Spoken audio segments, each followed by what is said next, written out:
Hello, today I want to talk about overdoses. This question has come up recently and what to do with overdoses, particularly related to overdoses with decreased respirations. This isn't a change to anything that we're doing, but just reiterating what it is that we need to do. So if you have any sort of overdose, whether it's opioids, obviously being the most common, fentanyl is pretty much in everything. We see plenty of patients who come through the ER who think they were using even meth or THC, cocaine, and they have decreased respirations pre-hospital. They get Narcan and they wake up and they can't figure out what happened. Like, and fentanyl is in everything, so we all know that that's not new.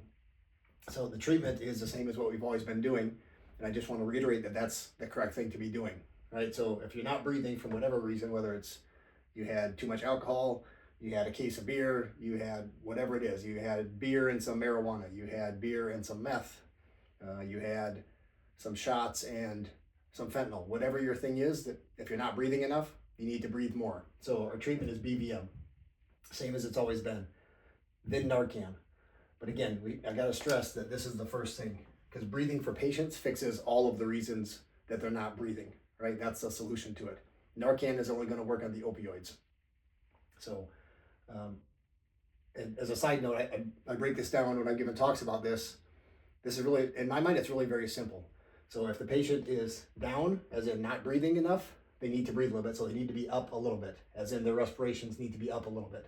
If the patient is up, i.e. agitated, out of control, they need to come down a little bit, right? And we try to match that. So if you're completely out of control and you need ketamine, we use that one because it doesn't generally decrease respirations as much as some of the other ones can, but they need to be down. We don't want them apneic from whatever we put them down with, but they need to be down, more calm, so that they're safe, so that the providers are safe, right?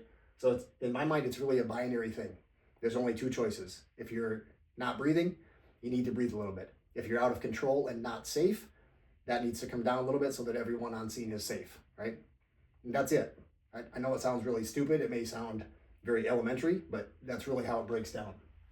Specifically as it relates to people that overdose with all kinds of combinations of things. There's other adulterants mixed in with the fentanyl, so you have kratom, however you pronounce that, medetomidine, xylazine, benzos, whatever else is in there. None of that is relevant to me, and I don't know, it doesn't matter pre-hospital to me at all. So I've had conversation with our tox folks at Hennepin. Just had a conversation again last week about this, and confirms what we've talked about before. But again, just trying to really reiterate, the tox is really irrelevant, right? And so recently there was a case where medetomidine was found in the patient's system sometime later, right? And yes, like some of these things, even stuff not listed here, they use in veterinary medicine, and some of them have reversal agents. The ER doesn't have any of those. I've never seen any sort of reversal agents for any of these things. Like benzos we use rarely. There's a reversal agent for benzos that's used rarely. It's called flumazenil. Doesn't get used very often. The only big reversal agent we use is Narcan for opioids, right?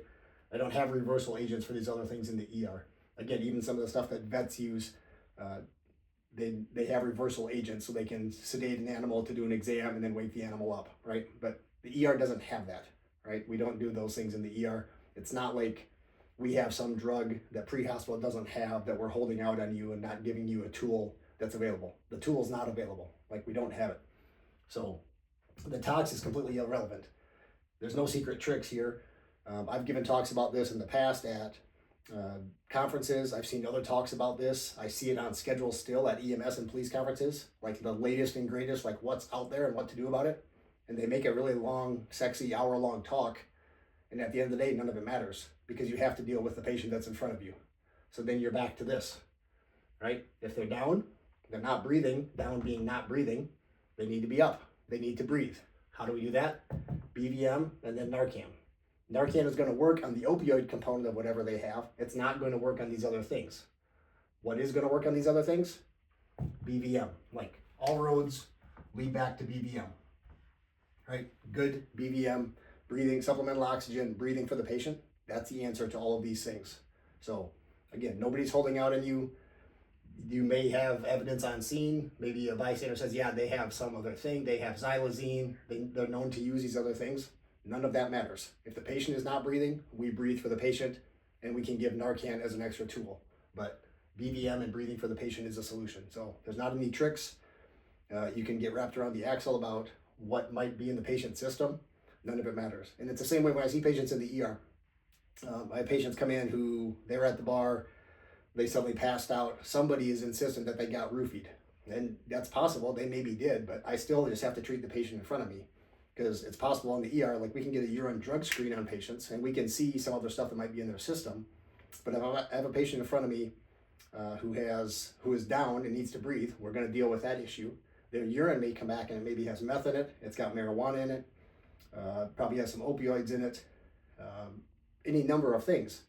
That urine doesn't tell me the thing that's keeping the patient down right now, right? Like meth doesn't put people down, but when you take your meth and your heroin together, the heroin may act more and put the patient down, so now they need to breathe more, right? So at the end of the day, none of this other stuff matters. It makes very interesting talks and people really want to get into the weeds of it. But the simple fact is, if they're not breathing, we need to breathe for them. So keep doing the good work that you're doing. BVM first, Narcan as a tool second.